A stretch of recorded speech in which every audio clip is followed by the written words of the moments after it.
That was a brain fade moment for sure. Shakib Al হাসানের নামে রাজধানীর আদাবর থানায় একটি হত্যা মামলা দায়ের করা হয়েছে গত বৃহস্পতিবার। সেখানে তাকে বলা হয়েছে হুকুমের আসামি। তিনি আছেন এই তালিকার 28 নম্বরে। মামলার কারণে পাকিস্তানে খেলতে বাংলাদেশ দলে থাকা সাকিবকে দল থেকে অপসারণ করতে লিগ্যাল নোটিশও পাঠানো হয়েছে।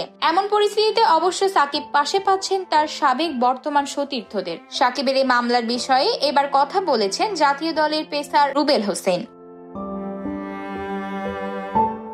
সামাজিক যোগাযোগ মাধ্যমে তার ফেসবুক ভেরিফাইড প্রোফাইলে ক্রিকেটার রুবেল হোসেন বলেছেন, বাংলাদেশের রাজনীতিতে সবচাইতে অভাগা একজন রাজনীতিবিদ, যার 6-7 মাস রাজনীতির ক্যারিয়ারে 5 মাসের মতোই ছিলেন দেশের বাইরে। আপনি সংসদ সদস্য হয়ে কিছু পাওয়ার চেয়ে হারিয়েছেন অনেক কিছু। বাংলাদেশের সব ক্রিকেটার আপনার পাশে আছে। সাকিব ক্রিকেটেই সুন্দর, রাজনীতিতে নয়।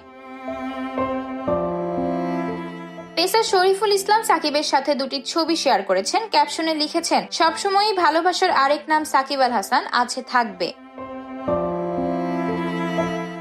ব্যাটার সাব্বির রহমান লিখেছেন, সাকিব আল হাসান যার জন্য বিশ্ব ক্রিকেট বাংলাদেশকে চেনে, শ্রদ্ধা ভালোবাসা থাকবে সব সময়।